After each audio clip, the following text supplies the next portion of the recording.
السلام عليكم يا أحلى متابعين. معدنا النهاردة مع مسلسل جديد و The Time Changer. ده تشانج هو شاب انتقلت روحه لشخص تاني، وكان سعيد جدا بأنه وصل اللي هو فيه وبقى شاب كبير وغني، وكان مش مصدق إن الحظ أخيرا ضحك له. مش بس كده، ده كمان ظهر له نظام بيساعده، وقال إنه أكيد هيبقى متاح ليه مهارات وخصائص جديدة. وصل النظام فقالت له إنه متاح ليه نظام لا يقهر، لكن فشل الاقتران بيه لأن قوته قليلة. وبقى متاح ليه تعديل الوقت، وده يقدر ينظم فيه كل حاجة في العالم في حالة الوقت خلال 5 سنوات قبل وبعد. وما كانش فاهم يعني ايه، فقالت له مسؤولة النظام ان مثلا ممكن يعدل تاريخ صلاحية اي منتجات عنده. صدم طبعا من الامكانيات الضعيفة دي، بس رجع قال انها احسن مما فيش. جرب على اكسير قوة منتهى الصلاحية وخلاها طازة، ولما اكله لقاه ضعيف جدا، فكمل تعديل كل الحبوب لكن برضه ما تأثرش. استرجع ذكريات الجسم اللي هو فيه، وعرف ان والده ووالدته من طائفة العظماء ومفقودين بقالهم سنين كتيرة، واخته بالتبني هي سويان. اجتمع مجلس العيلة وكانوا عايزين يعزلوا تشانج هو ويختاروا غيره. اتكلموا عليه انه اهدر موارد العيلة وما يستاهلش المنصب ده، لكنها رفضت وقالت له ان والدها ووالدتها هم اللي اسسوا العيلة ومنصب الرئاسة من حقه. كان ماشي ووصل لمكان وطلب من النظام انه يظهر له ممارسة تقنية التنفس بعد تطويرها، وفعلا النظام وصلها جوه جسمه، وده اداله قوة كبيرة جدا. وكان فرحان انه قدر اخيرا انه يبقى قوي. دخل لقاعة اجتماعات العيلة وقطع الكلام اللي بيقولوه عنه، وقال لهم انهم غلطانين، واتفاجئوا كلهم بوجوده، وراح قعد على كرسي الرئاسة. كل اخد باله انه مختلف عن قبل كده من طريقة كلامه وثقته بنفسه.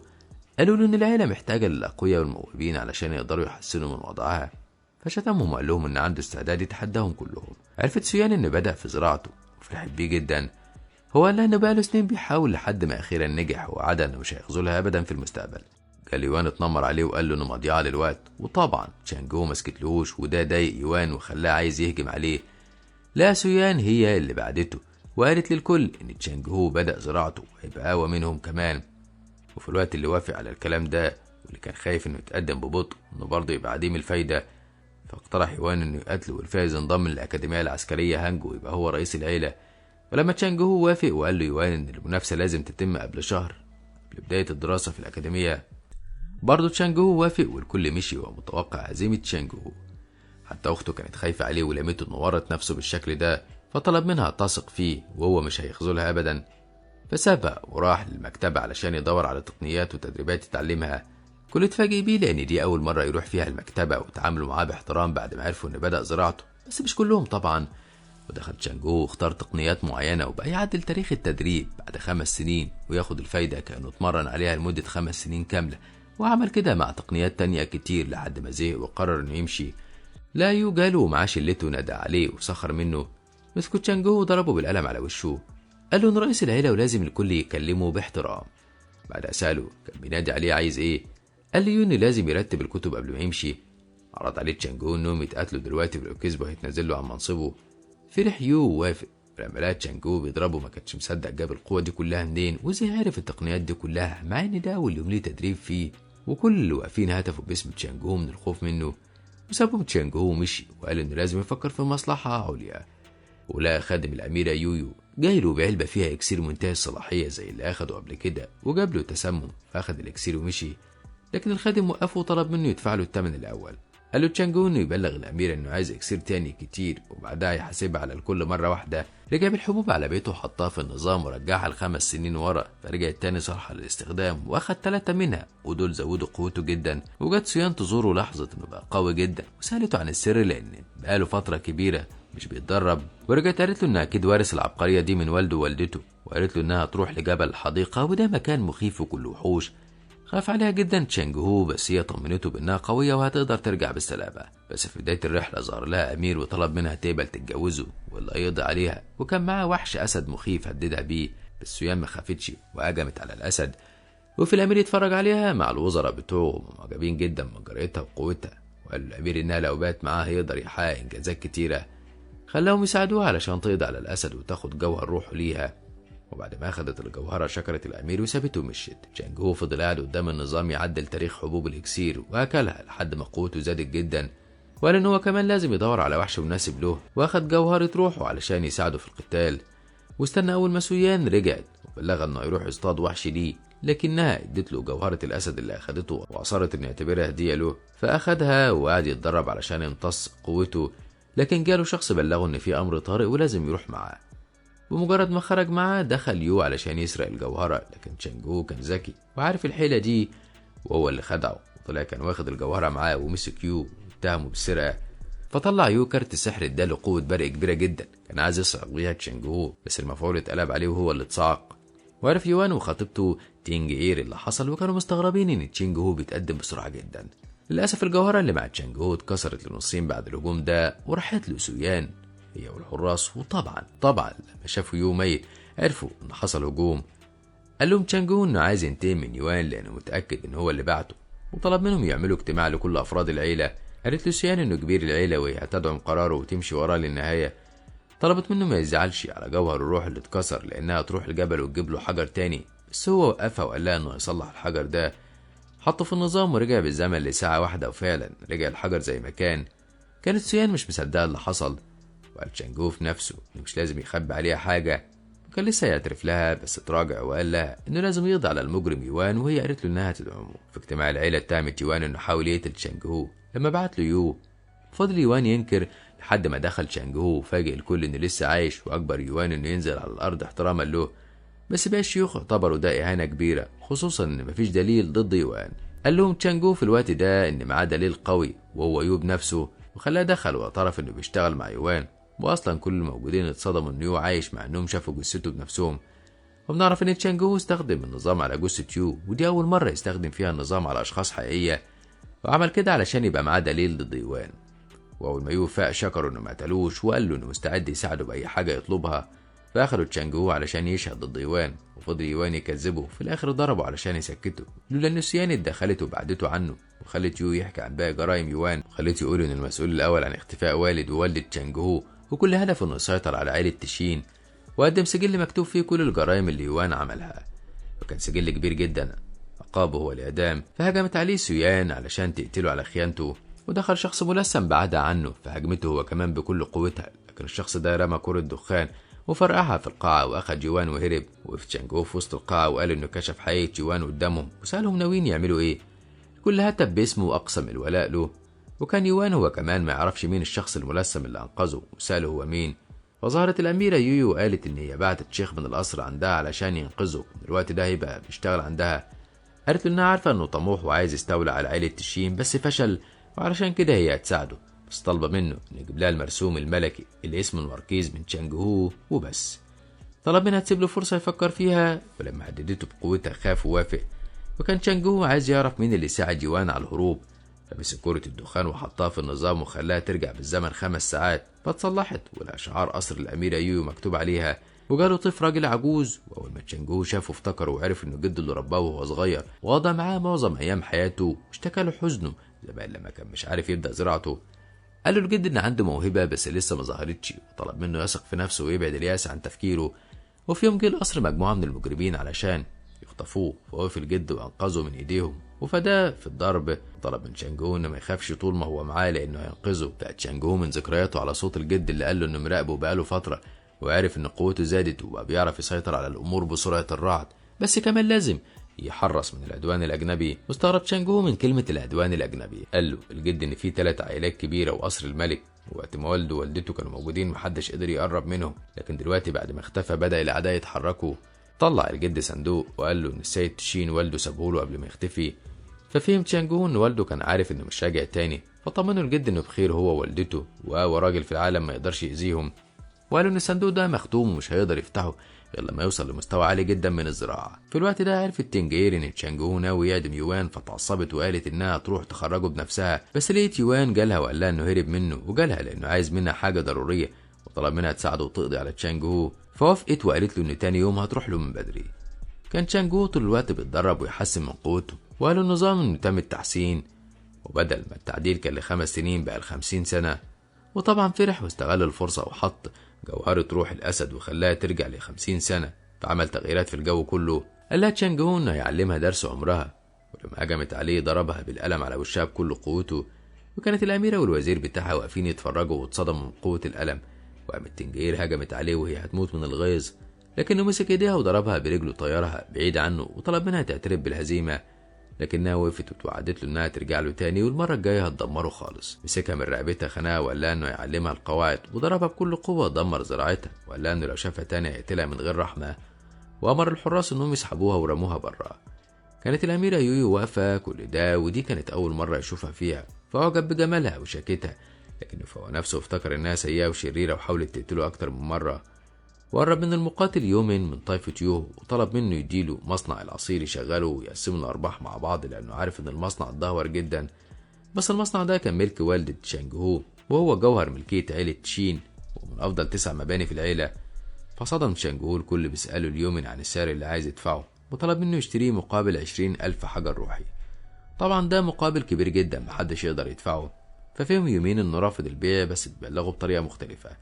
فمشي من غير ما يسلم على تشانج هو، بالعكس وقفت وعد له كمان. وجي الدور على يويو ان هي كمان تحاول تخدعه. ابتسمت له ابتسامه صغيره خلت له يعترف لها بحبه، ومشي معاها وراح على القصر.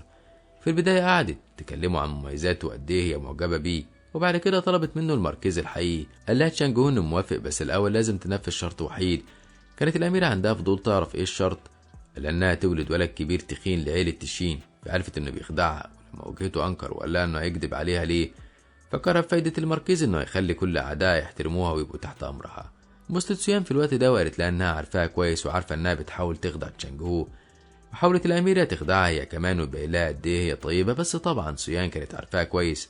فمشت الاميره قبل ما تعمل فيها حاجه. ومن ناحيه تانية كانت سيان قلقانه على تشانج هو وخايفه ان الاميره تكون خدعته، بس هو اكد لها انه عارفها كويس وما اتخدعش ولا حاجه.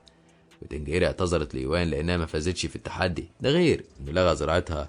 وفجأة ليو تشانج هو قدامهم ومعاه يو وسيان. وفي التنجير قالت انها هتقتلهم حتى لو ماتت، وانها مش ندمانة انها مع يوان، لكنها لقت يوان تخلى عنها وسابها وهرب. ليو سيان ضربتها بكل قوتها وكانت عايزة تضربه هو كمان، بس للأسف هرب. ووقع قدام الأميرة وطلبت منه يساعدها، بس كمان تشانج هو وصل وسألها لو بتساعد المجرم ده اللي حاول يقتله، بس طبعا أنكرت، وخلت الشيخ اللي معاه يضرب يوان لحد ما فقد وعيه، وقالت انها تقتله بإيديها.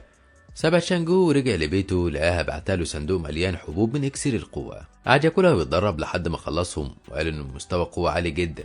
ويدوب خلص لقى يو جاي يصرخ وقال له انه من عيلة يو، وراحوا له مصنع العصير وسرقوا منه حاجات كتير.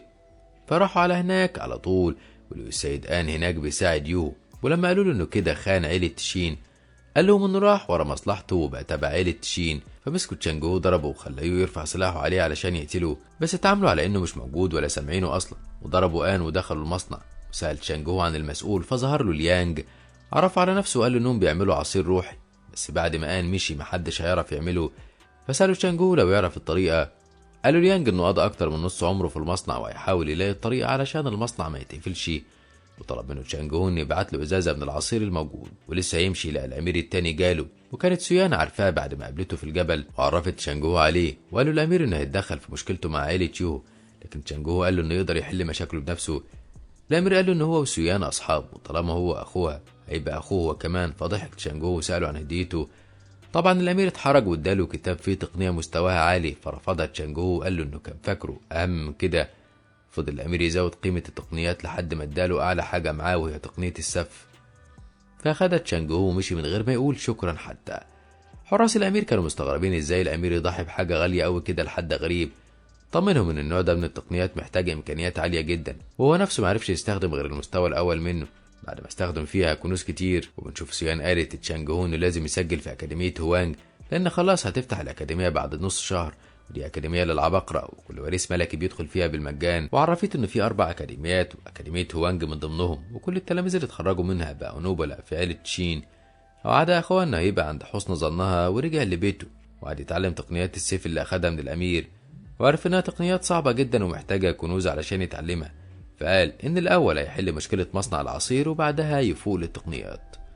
حط العينة اللي معاه في النظام وظبط ميعادها على تاريخ قبل ما تتصنع، وتحولت العينة للمكونات، فأخدها ورجع بيها للمصنع. ولقى يوهو بيبيعوا العصير بتاعهم بسعر قليل جدا علشان يضايقوا تشانج هو. وفي العمال سألوا تشانج هو المفروض يعملوا ايه، خصوصا ان تركيبة العصير بتاعتهم جودتها أقل من عصير عيلة يوهو. وفضل العمال يعتذروا لتشانج هو انهم مش كويسين، هو قال لهم ان مفيش داعي لكل ده، وقدم لهم عينات عملها بنفسه بعد ما عرف المكونات وطورها كمان. وريحتها جذبت كل الزبائن اللي كانوا واقفين طوابير على المصنع التاني، وقال تشانج هو السعر كمان. طبعا الكل اتجه ليهم، ويومين كان هيتجنن وهيموت من الغيظ. وراح لتشانجهو وقال له انه بيخدع الناس، بس بمجرد ما فتح ازازه وشم ريحتها سأل تشانجهو عن السر وازاي قدر يطور العصير بالشكل ده. قال له تشانجهو ان لقى والده كاتب له اسراره وان عنده استعداد يسامحه لو وافق يسيب له مصنعه هديه. طبعا تشانجهو كان بيسخر منه. بس يوم رجع للعمال للسيد آن وقال له ان قدامهم 3 ايام بس يطوروا فيهم تركيبه العصير، ولو معرفوش هيطردهم كلهم. وكل عمال حملوا آن المسؤوليه. اما يوم فقال لوالده انهم كده خسروا اول كارت كانوا ناويين يقضوا بيه على عيله تشينو وهو المصنع. فقال لوالده ان تشانجهو هيدخل الاكاديميه من غير اختبار لانه وريث ملكي وهيتقابلوا جوه ولازم يقضي عليه باي تمن، واكد عليه ان فرصته جوه الاكاديميه. في الوقت ده راح تشانجهو جمع اعشاب وكانت كلها ضعيفه، بس هو عدل تاريخها وخلى عمرها 50 سنه وبكده ادالها قيمه اكبر. ولما عرف ان في تلاميذ معاه في نفس المكان هم كمان بيدوروا على الاعشاب قال انه ممكن يستفاد من الموضوع يبيع لهم. بس قبل ما يعمل كده وصلوا له وسالته تشو عن السبب اللي يخليه يجمع اعشاب ملهاش قيمه بالشكل ده. قال لها انه اصلا مستواه لسه ضعيف فاخد اللي قدامه علشان يساعده وخلاص. فعلا مستواهم كان اعلى منه بكتير، حتى طلب من تشو انه يكمل طريقه معاهم فوافقت علشان تساعده. بس وهم قاعدين بيرتاحوا سمعوا صوت قتال قريب فقربوا منه ولقوا وحشين مستواهم عالي جدا بيتقاتلوا على زهره اللوتس الثلجيه، ودي زهره نادره. وقال تشانجهو ان الزهره دي هتبقى انجاز لاي حد ياخدها. حذرته تشو من قوه الوحشين وطلبت منه يخليه واقف بعيد، والحقيقه انه اقتنع بكلامها ووقف يتفرج على زمايله وهما بيحاولوا يقربوا من الزهر. فضل الوحش الاسد يهاجمهم واكتشف انه بيحاول يقتلهم علشان يمتص قوتهم. وقالت تشو ان مفيش طريقه تنقذهم ولا تقدر تخرجهم احياء من المشكله دي. أراد تشانجهو قال لها انه عايز يحاول بس في المقابل هياخد منها كل الاعشاب الروحيه اللي جمعتها. فوافقت. ولما اخوها اعترض قالت له هتفيدهم بايه الاعشاب لما يموتوا. فطلع اخوها حلقه الفراغ واداها له. وبعد ما تشانجهو امتص قوه كل الاعشاب بقى معاه التقنيه الاولى من السيف اخيرا. بس الوحش في الوقت ده كان استرد صحته ووقف يهاجم الكل من غير رحمه وقرب من تشو علشان يقضي عليها. هي غمضت عينيها واستعدت للموت لكنها لقت تشانجهو شالها وبعدها عن مكان الوحش ووقف هو بسيفه يواجهه. كان السيف قوي جدا، خرجت منه قوه مهوله قضت على الوحش. قربت تشو من تشانجهو وشكرته وتعرفت عليه وقالت له انهم طلاب اكاديميه وانجو، وسلمت عليه ومشيت مع باقي زمايلها. ولقت تشانجهو زهره اللوتس متدمره فحطها في النظام وعدل تاريخها قبل نص ساعه، احتفظ بيها معاه لحد ما يحتاجها. في الوقت ده وصل القصر مجموعه من المقاتلين القديمه اللي حاولت تقتله زمان، فطلع الجد وسويان وقفوا قدامهم فجرحوا الجد تاني وما بقاش فاضل قدامهم غير سويان. قالوا لها ان مفيش حد على وش الارض هيقدر يمنعهم ابدا، بس برضه ضربتهم واستخدمت اقصى قوه عندها، وعلشان يقدروا عليها اخدوا اكسير قوه بس برضه ما قدروش وضربت منهم 2. قبل ما تكمل كان تشانجهو وصل فاتجه له باقي المقاتلين وخاف عليه الجد قوي وقال انه مش قدهم. لكن تشانجهو فاجئه وقضى عليهم بسيفه. ووصل الامير كمان علشان يتاكد من سلامه سويان، ولما عرف ان تشانجهو اتعلم التقنيه الاولى كان هيتجن ويعرف ازاي تشانجهو قدر يعمل كده بالسهوله دي، لانه قعد 5 سنين على ما اتعلمها وصرف نص املاكه. ولاول مره يحس بالاحباط وان تشانجهو اذكى واقوى منه. وحتى سويان لاحظت كده وقالت انه دايما كان بيبقى فخور بنفسه وبيقول انه عبقري، ودي اول مره تشوفه مكسوف من نفسه كده. ضحك الجد وتشانجهو كل واحد راح على اوضته، وكالعاده فضل تشانجهو ياكل من الاكسير ويتدرب لحد ما طلع عليه النهار. وراح يدور على سويان علشان تنصحه باعشاب روحيه تفيده، فاتفاجئ بيه ان من الليل للصبح بس وصل لكل اللي هو فيه. ولما سألها عن الاعشاب المفيده في المرحله اللي هو فيها قالت له على اللوتس الثلجيه، بس حذرته من خطوره القرب منها، لكنه فاجئها بان معاه واحده وسابها وراح لمسؤول الخزنه وساله عن الثروات اللي سرقتها منهم الاميره يويو. فقال المسؤول ان نص ثروتها ملكهم هم، وفهمه انه كان سبب في الخساره دي لانها كانت بتوهمه انه بيحبها علشان يتنازل لها عن املاك العيله. وقال له تشانجهو انه هيصلح كل ده وهيسترد منها كل حاجه. هي كمان كانت بتدبر له مصيبه ومحضره له حجر سام، مجرد ما حد يقرب منه بيتسمم. فلقت تشانجهو ظهر قدامها فقالت له انها حضرت له اكسير جديد ومعاهم حجر قوه كبير. واول ما تشانجهو شافه عرفه على طول، بس عمل نفسه فرحان بيه. ولما سالته عن الماركيز قال لها انها لازم تنفذ الشرط الاول وتبقى ام الولد كبير وسمين، لان اخته سويان مش موافقه غير بكده.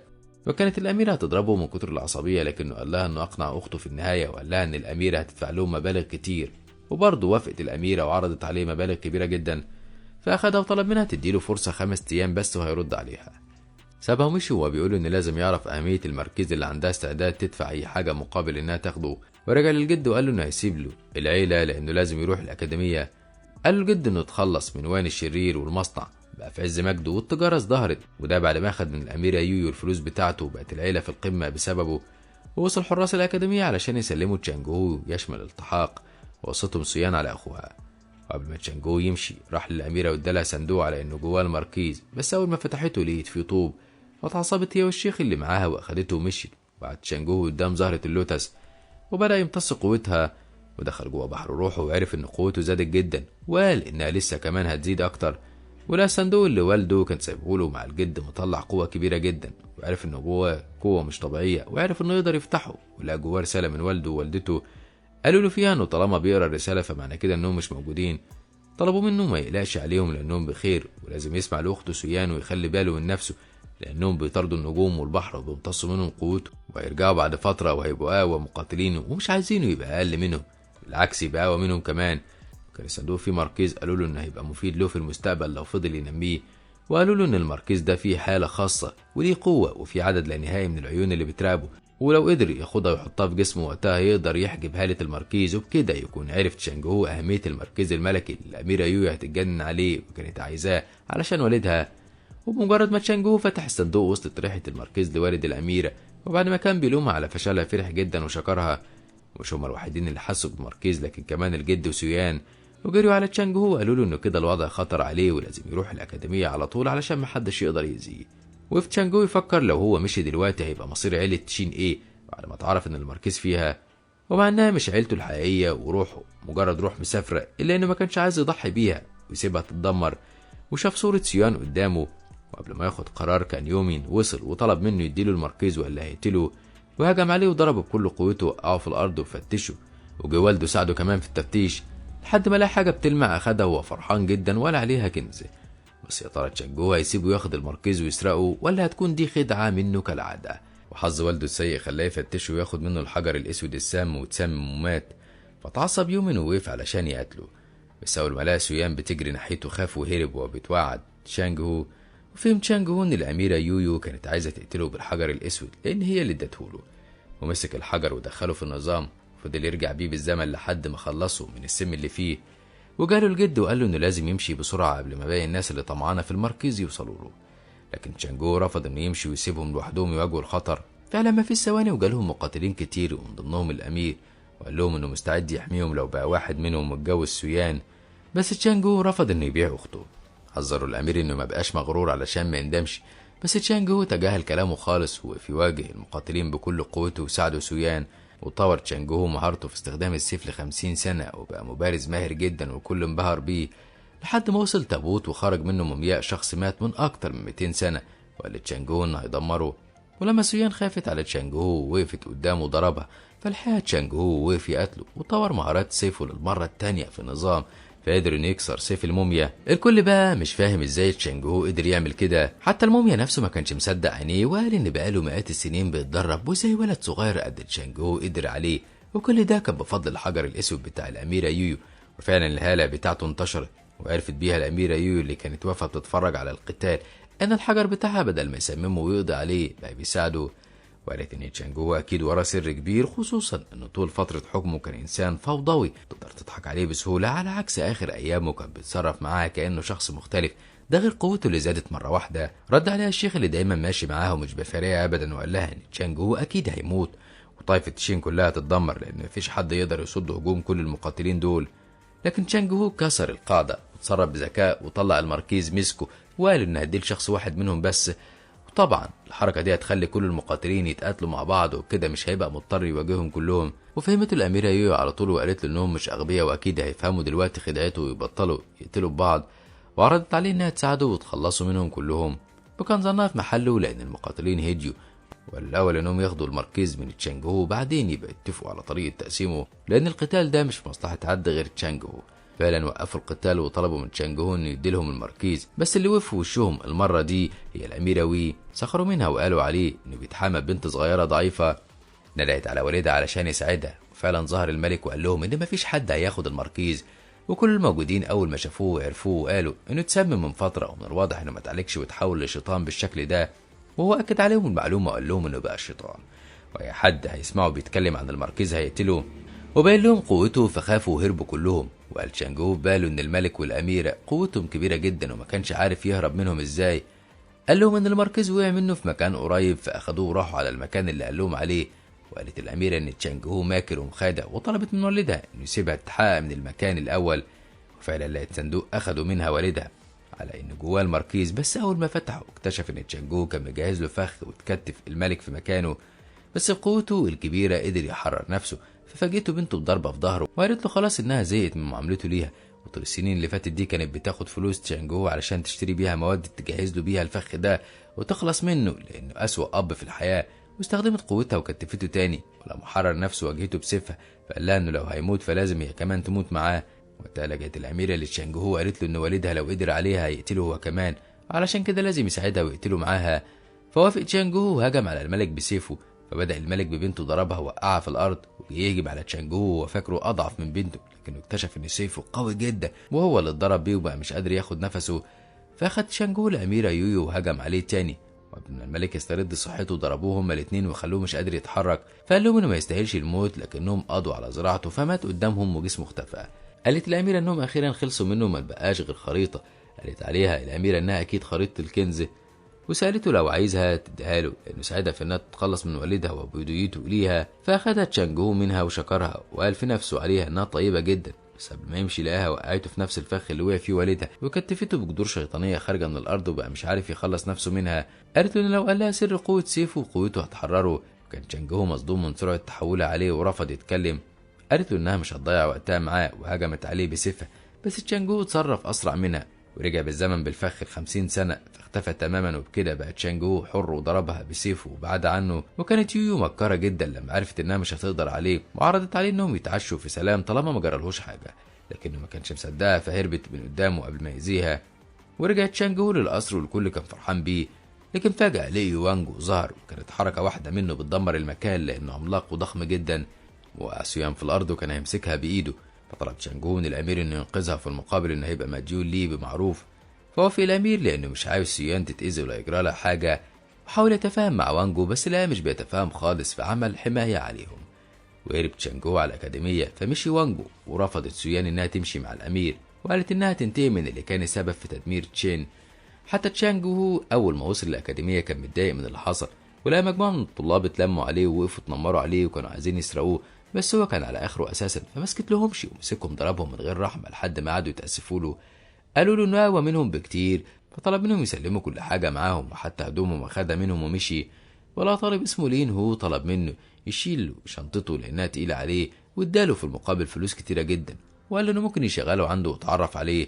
وطلب منهم الحراس إنهم يقفوا في هدوء، ووزعوا عليهم رمز التعريف وقالوا إنهم يقدروا يجمعوا فيها النقط ويبدلوها بإكسير.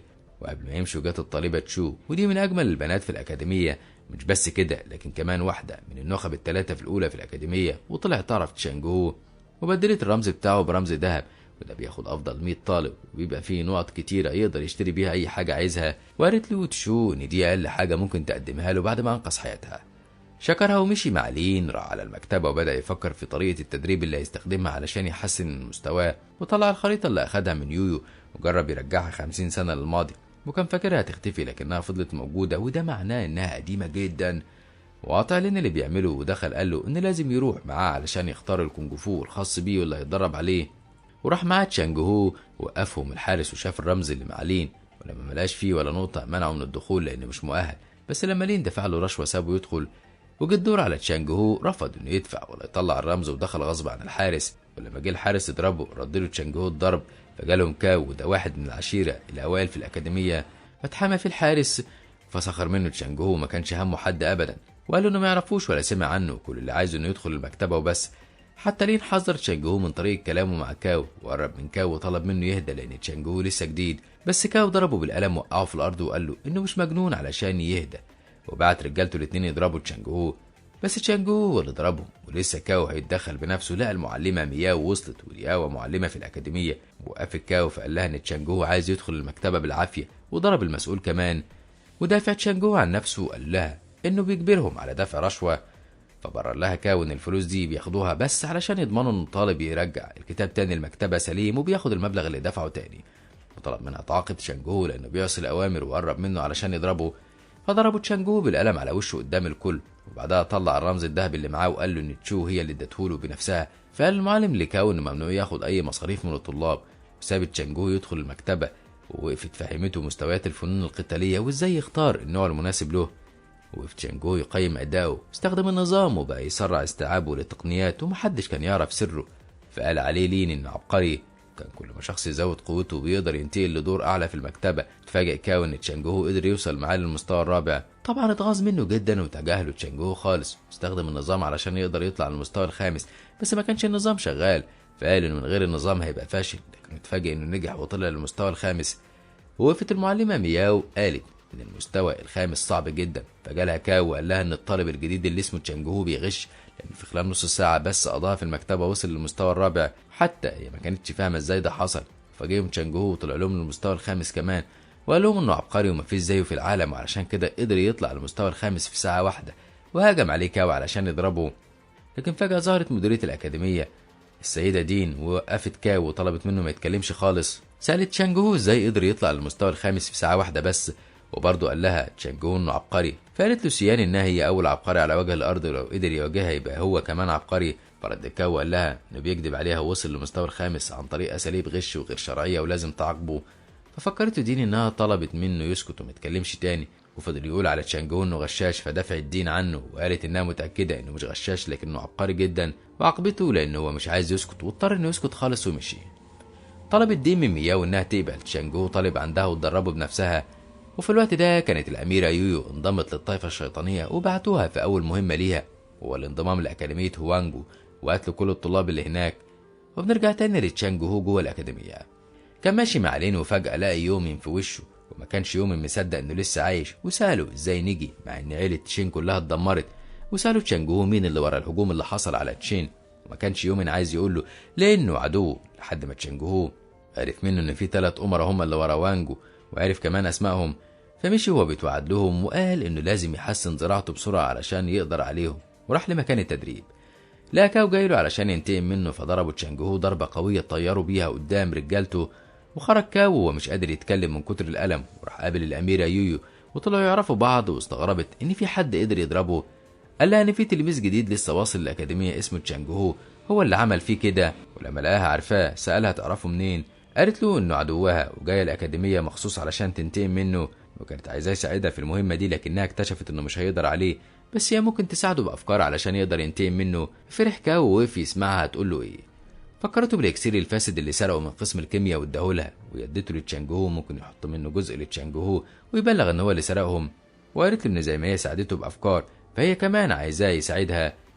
ولما حكت له ان الموضوع يخص معركه الفرص اللي قربت تبدا، وكلمته بصراحه انها بقت في الطائفه الشيطانيه، ولو ساعدها هتاخده معاها الطائفه وهتخليه قائد كبير، وهتديله كمان كنز غالي جدا. وادت له فرصه 3 ايام يفكر فيهم وسابته ومشيت. كان تشانجو بيتدرب كالعاده، بس المره دي بيتدرب مع المعلمه ماو، وعلمته اساسيات القتال والتدريب. ومره واحده لقوا الباب بيتكسر عليهم، واللي عمل كده هو الطالب اللي ضربه تشانجو اول ما وصل الاكاديميه، واخد هدومه منه، وكان جايب اخته معاه علشان تاخد له حقه. ودخلت اخته ليه وسلمت على المعلمه وقالت انها جايه تضرب تشانجو زي ما ضرب اخوها. فقالت لها المعلمه ان تشانجو بقى تلميذها، وطبعا تراجعت ليه على طول. حتى اخوها قال للمعلمه مياو ان الموضوع تافه ومش مستاهل، واخد اخته علشان ماشي. بس المعلمه وقفتهم وسالت ليه ان كانت تعرف قواعد الاكاديميه، ومنها ان ممنوع حد يتدخل في مشاكل حد، وطالما ان تشانجو ضرب اخوها يبقى هما الاتنين بيتقاتلوا ويصفوا المشاكل بينهم. طبعا تشانجو عجبته الفكره ووافق على طول لانه كان واثق من فوزه. اخو ليه هو اللي رفض وكان خايف، بس هيروح فين؟ وقف وتشانجو ضربه وخلاه يصلح الباب اللي كسره.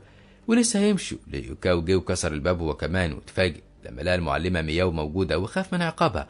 وفضل يقول اي كلام لحد ما سالته عن السبب اللي خلاه يكسر الباب، فقال لها انه عارف ان تشانجو مخبي اكسير قوه في بيته. فسالت المعلمه عن العلاقه بين اللي بيقولوا بين انه كسر الباب، وطلبت منه يصلحه بسرعه. وبعد ما صلح الباب قال لها على اتهامه لتشانجو، وقال في نفسه انه يويو كانت واخده منه كميه كبيره، واكيد تشانجو عنده بقيتهم. ما تشانجو فعرف بكده ان يويو كانت واخده الاكسير الفاسد من كاو، وخلاها فتش البيت بنفسه. فعلا لقى كاو الصندوق وطلب من مياو انها تقبض عليه، بس هي ضربته هو وقالت له ان الاكسير اللي لقاه مش فاسد. وقام كاو اتاكد بنفسه ولقاه كويس جدا، وما كانش فاهم ازاي ده حصل. وساله تشانجو ازاي عمل كده، فكان رد تشانجو عليه انه لازم يعتذر له على الاتهام والكذب ليه، وضربه واجبره على الاعتذار. اما مياو فقالت له انه اهان تلميذها من غير سبب باتهام كاذب، وندت الحراس وطلبت منهم ياخدوه على ساحه التأديب ويجلدوه. وفي الوقت ده كانت الاميره يويو واقفه مستنيه ان كاو يجي لها ويطمنها ان خطته ماشيه صح، وكانت متضايقه انه اتاخر عليها. ولما وصل قال لها انه اتأخر لانه مش قادر يمشي. كان آثار الضرب والألم باينين عليه، وقال لها انه موافق على الاتفاق اللي قالت له عليه، بس بشرط انها تقتل تشانج هو. وافقت وقالت له انها تكون سعيدة جدا بكده.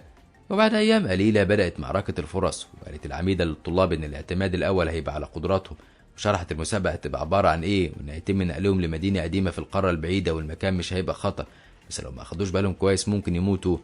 وطلبت من اللي موافق على الكلام ده يدخل في بوابة النقل الآني، وكان تشانج هو من ضمن اللي دخلوا البوابة هو ولين، وقال له انهم لازم يدوروا على الكنوز وياخدوها. وفجأة ظهرت لهم مجموعة من التماسيح الشيطانية وهجمت على الطلاب وقتلت منهم عدد كتير عند مبنى. ففهم تشانج هو ان المبنى ده هيبقى مليان بالكنوز، واخد لين وقتل التماسيح ودخل المبنى.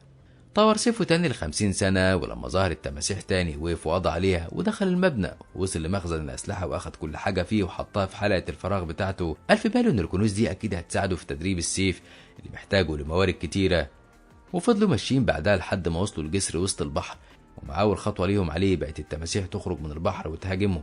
فخاف لين ووقف بعيد، ووقف تشانج هو يقتل التماسيح لحد ما بقى مش قادر. استخدم الحجر الأسود اللي معاه وبعد بياكل التماسيح عن طريقه ودخل المبنى الجديد علشان يشوف جواه ايه. فلقى أسلحة متهالكة، ومع ذلك فرح بيها لأنه عارف ازاي هيرجعهم لمجدهم.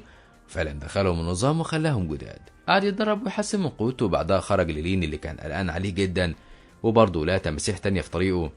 فطلع المرة دي سيوف كتيرة في نفس الوقت وقضى على التماسيح مرة واحدة.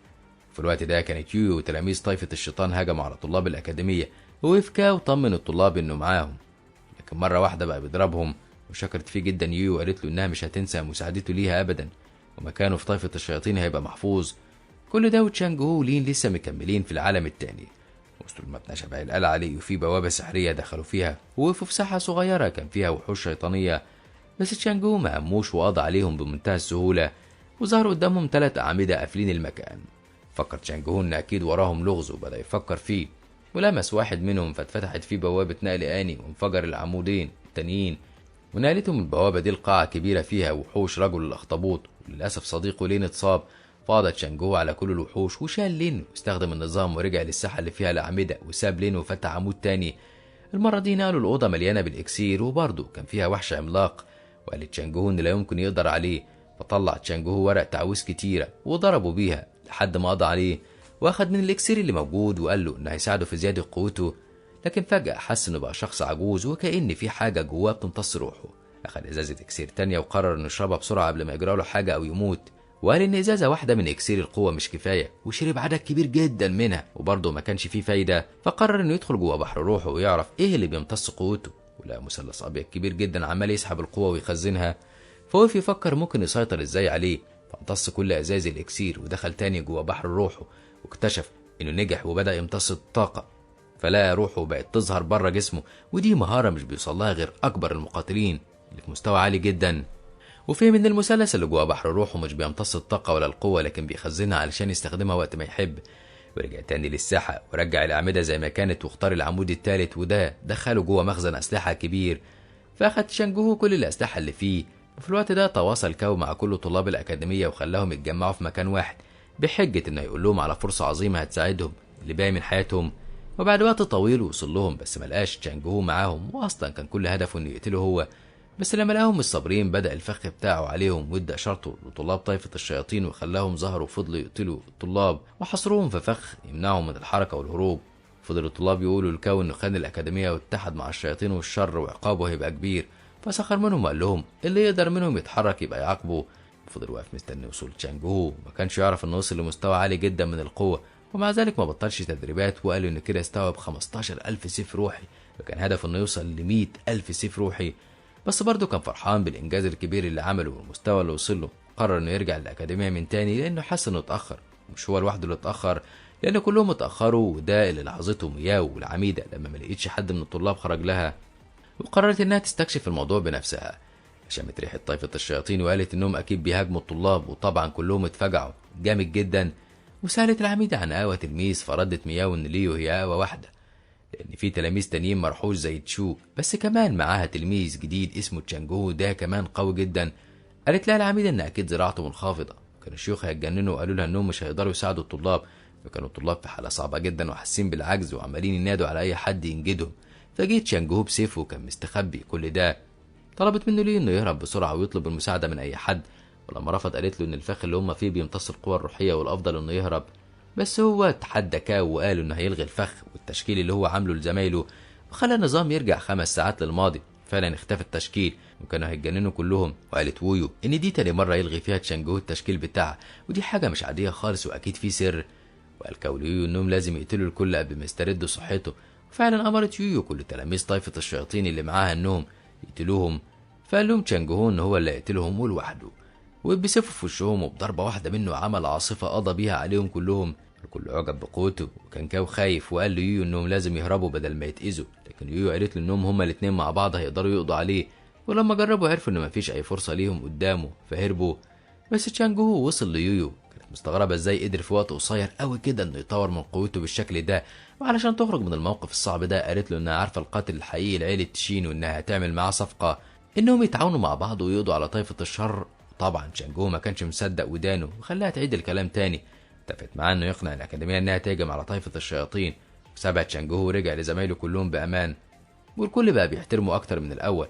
اما الاميره يوي فرجعت لطائفه الشياطين، وهناك رئيس الطائفه فضل يزعق لها وقال لها ان بسببها تعرضوا للاهانه، وكان عايز يعاقبها بس بمحايلتها عليه قرر ان يديلها فرصه تانية بس وقف طريقتها، وطلب منها تثبت له قوتها.